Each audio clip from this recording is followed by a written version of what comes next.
vu l'éclat de tes temples superbes, flèches des contreforts puissants et gracieux, colonnes en faisceau, éblouissantes gerbes, de marbre ou de granit s'élançant vers les cieux. J'ai vu ta cathédrale élégante et hardie, légère comme un rêve et belle comme un chant, son portail sans rival que l'aurore incendie, et son chevet bronzé par les heures du couchant. Je l'ai vu devant moi, ton miracle de pierre, fier chef-d'œuvre d'un art dont le monde est en deuil. Je l'ai vu se dresser splendide, et ma paupière garde encore un reflet du sublime coup d'œil. Et lorsque, pénétrant sous ces vastes portiques, mes pas ont éveillé l'écho silencieux qui dort sous la forêt des vieux arceaux gothiques, des siècles d'héroïsme ont surgi sous mes yeux.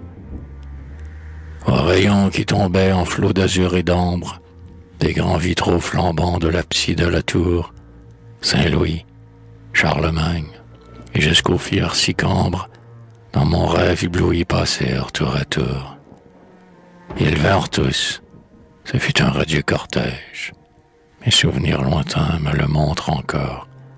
Dans les lueurs de pourpre et les blancheurs de neige, défilant sous les nefs en longues chaînes d'or. Et je songeais longtemps, perdu dans la pénombre, au cycle évanoui des choses d'autrefois, regardant se peupler de fantômes sans nombre, ces parvis qu'ont usé les sandales des rois. Comme tes monuments, nobles sont tes annales, ô Reims, toi qui jadis entre tes sœurs brillais. Mais pour y contempler les pages virginales, combien faut-il tourner de lourds et noirs feuillets? De ces pages pourtant, ô Reims, il en est une, écrite par quelqu'un qui ne fut, parmi nous, ni monarque, ni même un soldat de fortune, mais que les temps futurs nommeront à genoux. Ah, devant celui-là jamais les renommés, non, les soirs de combat, sonnaient leur olifant. Il ne chevaucha point sur le front des armées, sa voix ne commandait qu'à des petits enfants. Jamais on ne le vit, en long manteau d'hermine, monter des degrés d'or frémissant sous son poids. Il avait pour seul trône, et c'est là qu'il domine, à l'école du pauvre, un humble banc de bois. Jamais des courtisans la cohorte servile ne l'entoura, guettant même un regard moqueur. En vêtements de bure, il allait par la ville, cherchant à qui verser le trop-plein de son cœur. Jamais sur son passage, inquiète ou craintive, la foule n'a tremblé quand son œil avait lui.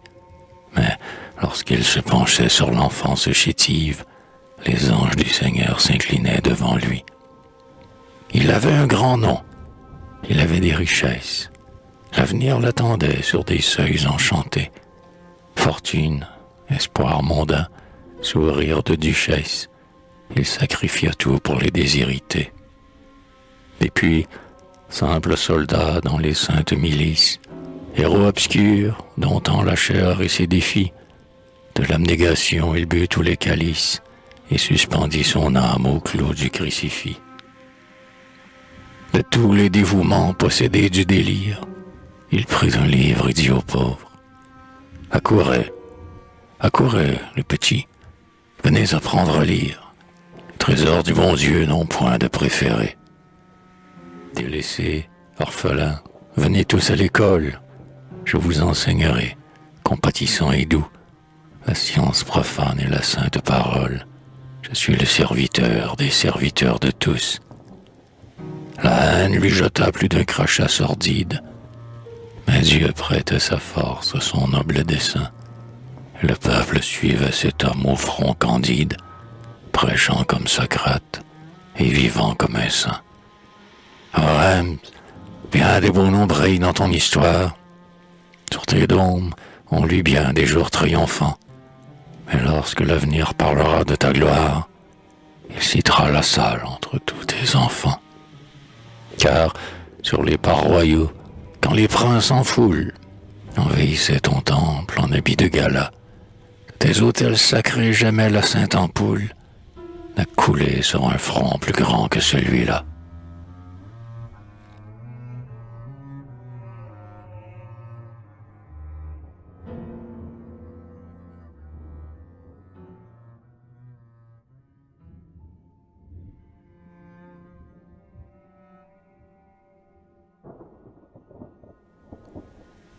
la vision. Tous les prédestinés ont de ces voix intimes, sur l'autel du devoir qu'ils s'offrent en victime, ou qu'ils aient à jouer le sort des nations, ils entrevoient toujours par intuition un coin de l'avenir. Leur conscience épelle, au fond de l'ombre où Dieu leur parle et les appelle, inconnus ou puissants, triomphants ou proscrits, des mots mystérieux par le destin écrit. Bonaparte, 15 ans, croyait à son étoile. Des décrets divins levant un pli du voile, dans un val aux confins des Vosges endormis, à la Vierge priant au seuil de Don Rémy, d'étranges voix disaient, qui parlent d'espérance, « Jeanne, Jeanne est debout, va délivrer la France. » Le sulpicien de Reims avait aussi de ses pressentiments, et le vague souci de la tâche future remplissait sa pensée. Souvent, la nuit, la tête en ses mains enfoncées, les yeux baignés de pleurs et le cœur plein d'émoi, il s'écriait « Mon Dieu, que voulez-vous de moi ?» Un soir, qu'en un recoin du temple solitaire, son âme s'épanchait dans l'ombre et le mystère des vastes nefs au fond des ténèbres dormant. Un grand bruit l'éveilla de son recueillement. L'avenir, éclairé par des lueurs mystiques, entr'ouvrit à ses yeux ses portes prophétiques, et tout ce que l'histoire enregistre aujourd'hui, vivant panorama, s'évoqua devant lui. Il vit des vieux États tombant en pourriture, l'édifice croulé de toute sa stature, sur les peuples traînant leur éternel boulet. Il vit sous son fardeau l'opprimé qui râlait, suant des millions pour un royal caprice, montrer le poing au ciel qu'il taxait d'injustice.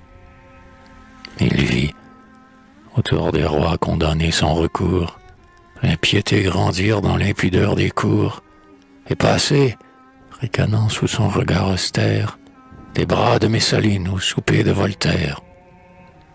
Il vit l'hydre du mal triomphante partout.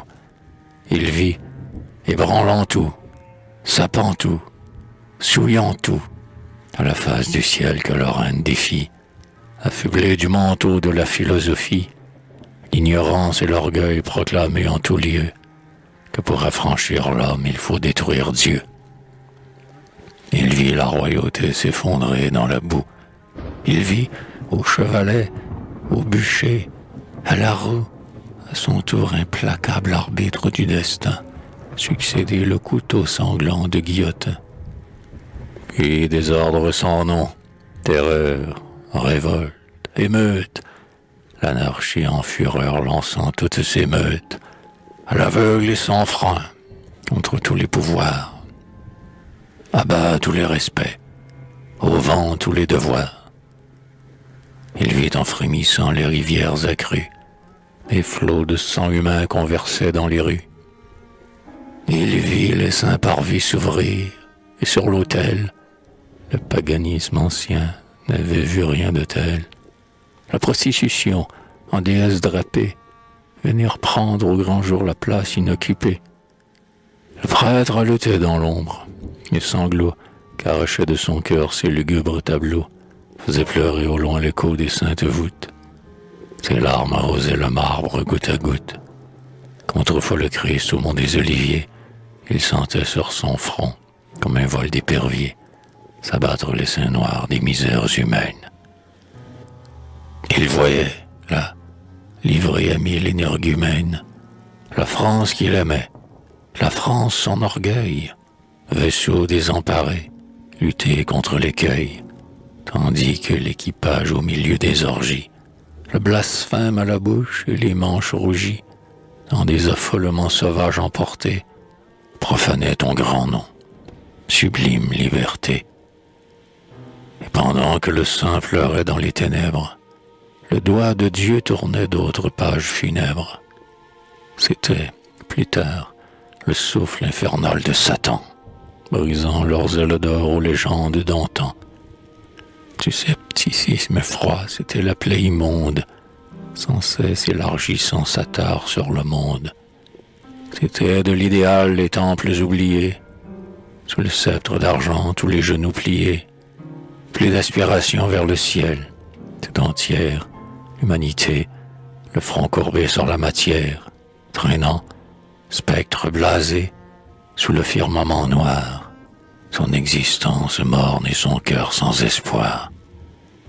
Puis l'âpre vision s'éteignit, clignotante, la lampe de l'autel, de sa lueur flottante, seule, perçait encore les ombres du lieu saint. Le prêtre, agenouillé, les deux mains sur son sein, pria toute la nuit au fond du sanctuaire. Puis on le vit sortir, pâle comme un suaire, courbé, les yeux rougis, mais le front rayonnant, disant « Je sais où Dieu m'appelle maintenant. »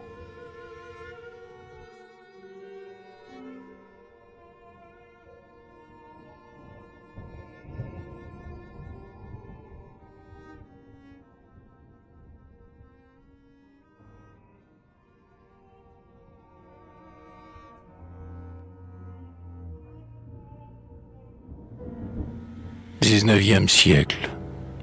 Je t'admire, ô mon siècle, oui, je t'admire et t'aime, toi qui, sans sourciller sous l'obscur anathème des spectres que tu vas bravant, le chef illuminé comme autrefois Moïse, marche au but avec un seul mot pour devise, le mot des grands cœurs, en avant.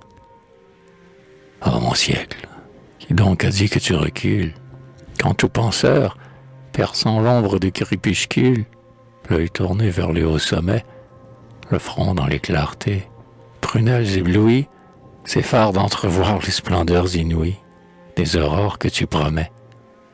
Toi reculé, quand tout, dans le large domaine, où tressaille et se meut l'intelligence humaine, porte ton cachet triomphant. Quand, sous tes pas, tandis qu'un nouveau voile tombe, tous les jours on entend de quelque vieille tombe craquer la pierre qui se fend. Reculé, quand l'éclat de ta torche qui passe, du microbe invisible à l'astre de l'espace, éclaire le vaste milieu, et force l'être humain, qu'il adore ou qu'il nie, à croire, quoi qu'il fasse, au moins à son génie, par le reflet qui prouve Dieu. Reculé, reculé, quand debout sur le faîte des saintes visions, le mage et le prophète voient déjà les jours éclatants, où les âges futurs et les futures races, émus et recueillis, viendront baiser tes traces sur l'immense échelle des temps. Reculé, plutôt les âmes effrayées, en te voyant, archange aux ailes déployées, courir ainsi l'éclair au poing, se demandent quel vent souffle au pli de ta robe, et si, quelque matin, les assises du globe, sous tes pieds ne manqueront point. Non, mon siècle, qui parle ainsi te calomnie, parmi les boussoles la lumière étonnie, le ciel sourit à tout progrès. Et quand, lui, ici-bas, quelque aurore nouvelle, fléchissons le genou, c'est Dieu qui nous révèle, par lambeaux ses divins secrets. C'est Léviathan noir aux énormes machines, devant qui l'océan fait courber les échines de ses grands flots effarouchés. Ces lourds convois de fer dont le réseau qui gronde coupe les continents et ceinture le monde, c'est lui qui leur a dit « Marchez ». Et ce câble, où des vols de foudre condensés, plus promptes que l'éclair, transmettent la pensée d'un enfant à travers les mers, dans ces fibres d'acier qu'est-ce donc qu'il recèle, si ce n'est la chaleur, si ce n'est l'étincelle du feu qui créa l'univers. Qu'il allume sa lampe au tonnerre, ou qu'il mette les reins de l'algèbre au col de la comète, qu'il compte et pèse les soleils, qu'il dissèque la vie à sa source première, qu'il donne un corps au son où tienne la lumière, prisonnière en ses appareils, qu'il dompte la douleur, supprime la distance, qu'il sonde les secrets de sa préexistence, qu'il cherche l'or dans un réchaud, qu'il aille au zénith bleu vaincre le vol de l'aigle, l'homme, bon gré, mal gré, ne suit pas d'autre règle que celle qui lui vient d'en haut. Le progrès quelquefois déconcerte ou déroute, mais qu'il perfore un isthme où se fraye une route à travers quelque Himalaya, qu'importe la pensée insoumise ou méchante. C'est quand même et sans fin la nature qui chante son éternel Alléluia. Voilà l'humanité, son destin et sa vie. Si parfois le vaisseau dans sa course dévie, que ce soit hier ou demain, toujours quelqu'un surgit qui regarde l'étoile, s'empare de la balle, oriente la voile et remet le monde en chemin. De La Salle fut un de ces hommes sublimes. Quand il sentit la nef rouler vers les abîmes, penché sur le gouffre, il crut voir dans les ombres quelqu'un qui lui dictait son rôle, et comprit qu'une main posait sur son épaule le poids d'un immense devoir. Mais ces foules courant vers leur perte prochaine, cette société qui, pour rompre sa chaîne, ose tout mordre et tout narguer, ces peuples entraînés par leur soif de tantale, comment les retenir sur la pente fatale? Ce torrent, comment l'endiguer? Tout ce sombre avenir né des anciens servages, comment paralyser ces terribles ravages? Devant tout culte anéanti, infaillible signal des vastes décadences, comment mettre une entrave aux funestes tendances de l'esprit humain perverti? Et ces masses, chez qui tout noble esprit s'altère, comment les arracher aux mornes terre à terre de leur instinct matériel? Comment leur relever la tête, cette face où la divine empreinte à chaque instant s'efface? Comment la tourner vers le ciel? Par quel moyen tenter la tâche colossale? Que faire? J'instruirai le peuple, dit La Salle. Oui, chez ces générations dont l'âme se révolte et dont le cœur se ferme, avec l'esprit chrétien j'irai semer le germe des hautes aspirations. Et l'homme tint parole. Et ce héros, ce prêtre, de tous les novateurs le plus humble peut-être, par son œuvre immortalisée, sur nos destins présents et sur ceux qui vont luire, qui connaîtra jamais, qui jamais pourra dire de quel poids il aura pesé. Relever le petit, soutenir la faiblesse, tendre une main de père à ceux que le sort blesse, instruire le peuple, voilà la clé du grand secret, le mot du grand problème. Ne vous alarmez plus, songeurs à face blême, tout l'avenir du monde est là. Oui, je t'aime, ô mon siècle, oui, je t'aime et t'admire. Sur les âges futurs, j'entrevois ton empire, siècle de doute et de vertu.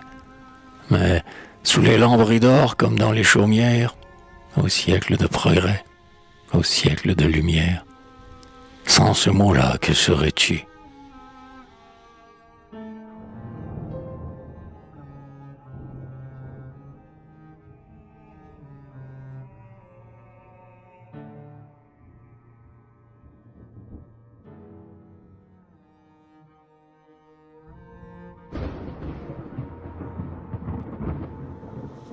Rouen. Nous sommes à Rouen, la Seine qui serpente dans les détours des ponts, des quais et des îlots, reflétant 20 clochers dans le pli de ses flots, au creux de son vallon féerique suit sa pente. Voici la cathédrale avec sa flèche, un clou dont la pointe géante accroche les nuées. Dans Rouen, et ses tours par l'aigle saluées, et cet autre poème en pierre, Saint-Maclou. Passons sur ce cheval de bronze qui se cabre. Quel est cet homme sombre au grand geste d'airain, qui dresse sur le ciel son torse souverain, avec ses cheveux plats et ses figures glabres? Cet homme, il est nommé Caveau du Panthéon. Comme le monde, un jour, ses projets gigantesques, vous fûtes trop étroit pour loger sous vos fresques le cercueil de celui qui fut Napoléon. Et cet autre profil dont l'aspect seul réveille, calme et majestueux dans l'âme du passant, des demi-dieux romains le peuple éblouissant. Quel est-il? Chapeau bas, poète. C'est Corneille, le premier, formidable et fatal conquérant. Les vieux empereurs morts ramassent la couronne. Et l'Europe, coursier que sa botte éperonne, s'attela d'elle-même à son char fulgurant. 20 ans sur un athlète a traîné la victoire, comme une esclave au flanc de ses lourds bataillons. La gloire sur lui se met à tant de rayons, que leur éclat encore déconcerte l'histoire. La trace du second suit un autre chemin. Il fut vainqueur aussi, mais sur une autre arène. Et, en sa majesté pacifique et sereine, passa devant son siècle une palme à la main. De l'art qu'on oubliait, il rouvrit le portique, acclimata chez nous la langue des titans, et son puissant génie imprima sur son temps le cachet mâle et fier de l'épopée antique. Moderne Ézéchiel, au vice ricaneur, il opposa l'essor de sa pensée austère, et jamais bouche humaine, aux échos de la terre, n'a fait sonner plus haut le grand mot de l'honneur. Saluons le guerrier, saluons le poète, mais quel est donc, plus loin, image aux galbes pures, cet autre rein muet qui tranche sur l'azur, et dont l'or du soleil nimbe la silhouette? Est-ce d'un art distrait l'effet capricieux? Je vois une effigie en soutane vêtue. Deux enfants sont groupés au pied de la statue, un qui feuillette un livre, un qui regarde aux cieux.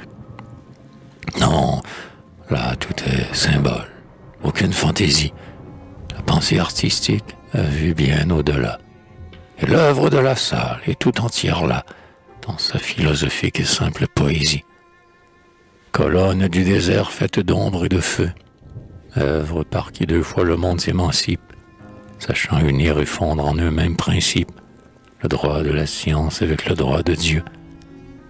La salle y dévoie son âme, et l'humble apôtre, ces deux droits sacrés défenseurs et soutiens, par son esprit civique et son cœur de chrétien, a su maintenir l'un et développer l'autre. Et voilà que, depuis plus de 2 siècles, fier de marcher sur ses pas par les monts et les plaines, l'essaim de ses enfants va jetant en main pleine le froment de demain dans la fange d'hier. Ces hommes ont compris, prêtre, ta grande idée, et ce meurt d'avenir trop souvent méconnu. Dans maintes landes arides et dans maints sillons nus, ils ont fait reverdir la glèbe fécondée. Leur devise, 2 mots, sacrifice et devoir. Le prix de leurs efforts, c'est d'en haut qu'ils l'attendent. Ils ne demandent rien. Lorsque leurs mains se tendent, c'est toujours pour donner, jamais pour recevoir. Au niveau des martyrs, ils ont haussé leur taille. Ils ont porté les fers et gravi l'échafaud, et prouvé qu'ils savaient mourir, quand il le faut, pour la patrie en deuil, sur les champs de bataille. Et ces humbles, fut-il jamais rien de plus beau? Par milliers aujourd'hui, sublime caravane, des grandes vérités célestes et profanes vont jusqu'au bout du monde agiter le flambeau. La salle, que les sots, les ingrats sourient, quel est l'homme de cœur, de progrès et de foi, qui ne te bénirait en voyant, grâce à toi, 2 millions d'enfants qui lisent et qui prient. Et cependant, que sont tous ces bienfaits présents dans notre monde en proie aux folles aventures? Ceux qui te béniront sont les races futures, ce seront nos neveux dans 200 ou 300 ans. Car ce sera ta gloire incomparable au juste, de voir grandir sans fin le fruit de tes travaux. Ne va rien envier à tes 2 grands rivaux. Leurs noms sont éclatants, mais le tien est auguste. Tu fis l'humanité meilleure, et c'est pourquoi, devant leurs piédestaux dont le faste émerveille, j'ai salué du front Bonaparte et Corneille, et plié le genou devant ton bronze. À toi.